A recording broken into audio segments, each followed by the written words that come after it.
Hello বন্ধুরা, আমি শেখ গন্ডিল। আজকে এই ভিডিওতে দুটো গান নিয়ে কথা বলবো। একটা আফরান নিশো অভিনীত শিহাব শাহীন পরিচালিত আপকামিং বাংলাদেশের সিনেমা দাগির গান, যেটা দাগি টাইটেল ট্র্যাক অ্যাকচুয়ালি গতকাল মুক্তি পেয়েছে, এবং তার সঙ্গে সঙ্গে বাংলাদেশের আরও একটা আপকামিং সিনেমা যেটাও ঈদে মুক্তি পাবে, শাকিব খানের অন্তরাত্মা। আপনারা সকলেই জানেন বরবাদের সঙ্গে সঙ্গে অন্তরাত্মা ছবিটাও শাকিব খানের মুক্তি পেতে চলেছে। সেই ছবিতে দর্শনা বণিক নায়িকা হিসেবে কাজ করেছেন। ট্রেলার অলরেডি আমরা রিভিউ করেছি, চাইলে আপনারা সেই ভিডিওটা চেক আউট করতে পারেন। তো সেই ছবিটাও কিন্তু একটা রোম্যান্টিক গান মুক্তি পেয়েছে, সেই রোম্যান্টিক গানটাকে নিয়েও কথা বলবো। তবে সবার আগে দাগির টাইটেল ট্র্যাক নিয়ে যদি কথা বলি, আরাফাত মহসিন এই গানটা কম্পোজ করেছেন। তিনি এবং আফরান নিশো দুজনে গানটা গেয়েছেন, এবং এই গানটার মূল এক্স ফ্যাক্টর হচ্ছে আফরান নিশো হিমসেলফ। সে এই গানটা গেয়েছে, এবং আপনারা যদি গানটা ভালো করে ঠান্ডা মাথায় শোনেন বুঝতে পারবেন এই গানটা কিন্তু ডিজাইনই করা হয়েছে এরকমভাবে যাতে করে আফরান নিশোর জন্য গাওয়া সেটা খুব কঠিন না হয়ে যায়, মানে একটা সাধারণ মানুষও গানটা গাইতে পারবে সেই অনুযায়ী কিন্তু গানটায় কম্পোজ করা হয়েছে। এবং আফরান নিশো এই গানটা যেভাবে গিয়েছেন তাতে করে বোঝবার উপায় নেই যে তিনি একজন গায়ক নয়। সিরিয়াসলি এতটাই ভালো হয়েছে এই গানটার মধ্যে, এনার্জি রয়েছে, ইন্টেন্সিটি রয়েছে। আফরান নিশো অ্যাজ পার্সন, তার মধ্যে যে একটা ইন্টেন্সিটি রয়েছে, যেটা আমরা সবসময় একটা হয় না যে আফরান নিশো পার্সোনালিটি রয়েছে একটা, সেইটার মধ্যে যে একটা ইন্টেন্সিটি খুঁজে পাই আমরা, সেটা কিন্তু এই গানটার সঙ্গে প্রচণ্ড বেশি মানানসই। শুধুমাত্র যে দাগি ছবির সাবজেক্টের সঙ্গে মানানসই ব্যাপারটা সেরকম নয়, বা দাগির টিজার সেটার মধ্যে কিন্তু একটা ইন্টেন্স ভাইব ছিল, শুধুমাত্র সেটার সঙ্গে মানানসই এটা নয়, কোথাও একটা মেটা লেভেলেও কিন্তু পুরো বিষয়টা ওয়ার্ক করছে বলে আমার ব্যক্তিগত মনে হয়েছে। এবং প্রচণ্ড পাওয়ারফুল লিরিক্স যেটা করেছেন এখানে রাসেল মাহমুদ। হতে পারে আমার ভিডিওটা করতে একটু লেট হয়ে গেছে, কিন্তু আমি অ্যাকচুয়ালি কিন্তু গানটা অনেকবার শুনে ফেলেছি কালকে মুক্তি পাওয়ার পর থেকে, এবং গানটা হয়েছেই সেরকম যে আপনি বারবার শুনবেন। মানে এই যে লাইনগুলো, তোমাদের চোখে দাগি, সমাজের চোখে দাগি, যতই মারো না কেন তবু বারবার জাগি, এই ধরনের যে লিরিক্সটা রয়েছে, এক্স্যাক্টলি আমি বলতে পারলাম না, সেইটা কিন্তু দর্শককে অবশ্যই মজা দেবে। এবং আফরান নিশোর অ্যাজ পার্সন তার সঙ্গে এই লাইনগুলো যায়, তার সঙ্গে সঙ্গে মানে কোথাও একটা দাগি সিনেমাতে আফরান নিশোর যে ক্যারেক্টারটা, সেই ক্যারেক্টারটার মেন্টালিটির সম্পর্কে, তার স্পিরিট সম্পর্কে এই লাইনগুলো কিন্তু অনেক কথা বলে দিচ্ছে। তো লিরিক্স প্রচণ্ড ভালো কাজ হয়েছে এখানে। যেভাবে গানটাকে মানে আলাদা করে পরিষ্কার বুঝতে পারা যাচ্ছে, ভিডিওটা দেখে যে আলাদা করে মেকাররা শ্যুট করেছে,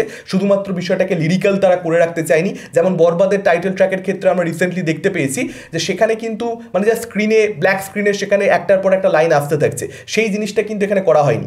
সে বরবাদের গানের মধ্যে মাঝে মাঝে দৃশ্য দেখানো হয়েছিল, এখানেও সেই জিনিসটাই করেছে। ছবির নানান দৃশ্য আমরা এখানে দেখতে পাচ্ছি, যে দৃশ্যগুলো দেখে পরিষ্কার বুঝতে পারা যাচ্ছে যে আফরান নিশোর পারফরমেন্স ভীষণ ভালো হবে ছবির মধ্যে। কিছু নতুন দৃশ্য যেগুলো আমরা এখন অবধি দেখতে পাইনি, সেগুলো অ্যাকচুয়ালি এই পার্টিকুলার ভিডিওর মধ্যে আমরা দেখতে পাচ্ছি। ট্রেলার এলে আরও বেশি করে আমরা দেখতে পাবো। তো সেই সিনগুলোতে ইনফ্যাক্ট তমা মির্জা, সুনেরা, তাদেরও কিন্তু কাজ খুব ভালো হবে বলে মনে হচ্ছে। দেখা যাক এখানে শিহাব শাহীন যদি একটা ভালো গল্প, ভালো চিত্রনাট্য অডিয়েন্সকে অফার করে, পারফরমেন্সের দিক থেকে যে কমপ্লেন করতে পারবো না সেটা কোথাও একটা ক্লিয়ার হয়ে যাচ্ছে। এবং গানটা ভাই দারুণ পাওয়ারফুল একটা আগুন গান হয়েছে। আরাফাত কীর্তির এখানে প্রশংসা করবো, যিনি এখানে মিক্সিং মাস্টারিং এর কাজ করেছেন, সেগুলো কতটা দরকারি ছিল এই ধরনের গানের ক্ষেত্রে আপনারা গানটা শুনলেই আশা করি সেটা পরিষ্কার বুঝতে পারছেন। তো এই গানটা বক্স অফিসে একটা ইম্প্যাক্ট রাখতে পারবে, যে কোয়ালিটির গান হয়েছে। এবং আফরান নিশো যেহেতু হিমসেলফ গানটা গিয়েছে, যে কারণে সেটা একটা এক্স ফ্যাক্টর হিসেবে কাজ করবে। আফরান নিশোর ভক্তদের অবধি এই গানটা অনেক বেশি করে পৌঁছে যাবে।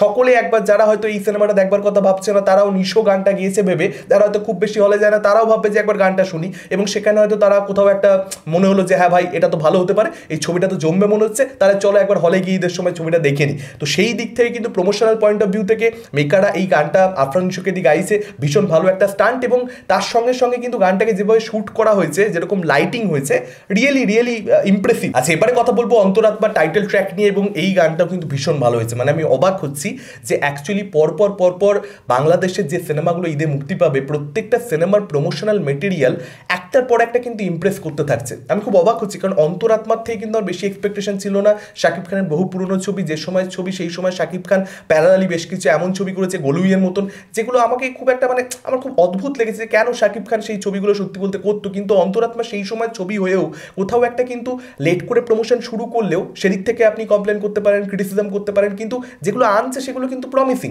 মানে ট্রেলারটা কিন্তু একদম খারাপ ছিল না। এই গানটা তো বেশ ভালো, জুবিন নটিয়াল গানটা গিয়েছেন, এবং এই গানটার অ্যাকচুয়ালি কম্পোজিশন করেছেন ইন্দ্রদীপ দাশগুপ্ত। রবিউল ইসলাম জীবন এখানে লিরিক্সের কাজ করেছেন, এবং ভীষণ সুন্দর একটা গান হয়েছে, মিষ্টি একটা গান হয়েছে। এই গানটার মধ্যে না একটা পিস আছে, মানে এখন গান বা যে কোনো কিছু মানে এত ফাস্ট হয়ে গেছে সব কিছু, আমরা র্যাপিডলি মুভ করছি, কন্টিনিউয়াসলি ছুটে চলেছি, সেরকম একটা সময় এরকম একটা গান আপনাকে একটা রিলিফ দেয়, একটা শান্তি দেয়। এই গানটার মধ্যে সেই শান্তিটা রয়েছে। ভীষণ ভালো লিরিক্স, ভীষণ ভালো কম্পোজিশন, জুবিন নটিয়াল খুব ভালো গানটা গেয়েছে, এবং শাকিব খান, দর্শনা বণিক তাদেরকে একসঙ্গে দেখাচ্ছে ভালো, তাদের মধ্যে কেমিস্ট্রি কিন্তু প্রপারলি ওয়ার্ক করছে। এবং এই ছবিটা যেহেতু আমরা ট্রেলার দেখে বুঝতে পেরেছি যে হ্যাঁ এখানে শাকিব খান, দর্শনা বণিকের প্রেমটা কোথাও একটা ইম্পর্টেন্ট হতে চলেছে, যদিও মেকাররা গল্প অনেকটা ডিসক্লোজ করেনি। আমি যখন ট্রেলার রিভিউ করেছি সেটা নিয়ে আলোচনা করেছি, মূল জায়গাটা তারা সম্ভবত লুকিয়ে রেখেছে, সম্পূর্ণ অন্য কিছু নিয়ে মূল গল্পটা, আসল গল্পটা হবে। তো সেটা আমরা পরবর্তীতে দেখতে পাবো, ছবিটা যখন রিলিজ হবে, মানে যখন আমরা দেখতে পাবো পশ্চিমবঙ্গের মানুষরা। কিন্তু এখানে দর্শন নবনীকের সঙ্গে শাকিব খানের যদি কেমিস্ট্রিটা ওয়ার্ক করে, এই ছবিটা তো হাফ কাজ ডান। প্রেম একবার ওয়ার্ক করে গেলে মনে হচ্ছে প্রেমটা ইম্পর্টেন্ট হবে, সেখানে আর কি বাকি থাকে সত্যি বলতে। অনেক লেট করে এসেছে, বরবাদের সঙ্গে টেক্কা দেওয়া প্রায় ইম্পসিবল, কিন্তু এখানে অন্তরাত্মা টিম কিন্তু খুব খারাপ কাজ করছে না। দেখা যাক এখানে বক্স অফিসে অন্তরাত্মা সুবিধা করতে পারে কিনা, কারণ বরবাদ শাকিব খানের ছবি, শাকিব খানের সঙ্গে কম্পিটিশনই শাকিব খানের জন্য ভারী পড়ছে সত্যি বলতে এরকম একটা সময়। দেখা যাক এই ছবিটা কি করে। তবে গানটা ভালো, এই গানটা কিন্তু কোথাও একটা মানুষকে, মানে একটা রোমান্টিক ছবি যারা দেখতে পছন্দ করে তারা এই ছবিটা দেখতে যাওয়ার কথা ভাবতে পারে, কারণ একটা উৎসবের মরশুমে তখন কিন্তু নানান ধরনের দর্শক হলে যাওয়ার কথা ভাবে, তাদের নানান ধরনের টেস্ট। তো সেখানে কিন্তু বাংলাদেশ এবারে তাদের দর্শককে সব ধরনের ছবি অফার করছে। দাগি একটা কন্টেন্ট ড্রিভেন ছবি হতে চলেছে, সেখানে একটা মাস কমার্শিয়াল ছবি হতে চলেছে বরবাদ, হিরোইজমওয়ালা ছবি, এবং তার সঙ্গে সঙ্গে এই ছবিটা থাকছে যেটা একটা রোমান্টিক ছবি, যেখানে একজন বিজনেসম্যানের ভূমিকাতে সম্ভবত যা মনে হচ্ছে শাকিব খানকে আমরা একজন বিজনেসম্যানের ভূমিকাতে অভিনয় করতে দেখতে পাবো। এবার দেখা যাক এই ছবিগুলোর মধ্যে ঈদের ক্ল্যাশে কে পারফর্ম সব থেকে বেশি ভালো করে। অন্তরাত্মা সব থেকে লেট করে প্রমোশন স্টার্ট করেছে অ্যাটলিস্ট সোশ্যাল মিডিয়াতে, কিন্তু সেখানে দেখতে পাওয়া যাচ্ছে তারা ট্রেলার ড্রপ করে দিয়েছে, কিন্তু দাগি আর বরবাদের টিম এখন অব্দি ট্রেলার ড্রপ করেনি। খুবই কম দিন বাকি, আমি অনেক দিনই বলছি, লাস্ট কয়েকদিন যাবত একথা আমাকে বলতে হচ্ছে বারবার যে ট্রেলারটা এবার এনে দেওয়া উচিত। আর কদিন? আপনাদের মতামত কি এই দুটো গান সম্পর্কে, কিরকম কি লেগেছে? ডেফিনেটলি আপনারা সেটা আমাদের কমেন্ট করে জানাতে পারেন। এই ভিডিওটা ভালো লাগলে লাইক করতে পারেন, শেয়ার করতে পারেন। আমাদের চ্যানেল নতুন হলে চ্যানেলটাকে অবশ্যই সাবস্ক্রাইব করতে পারেন। আজকের মতন টাটা, চোখ রাখুন পরবর্তী ভিডিওতে।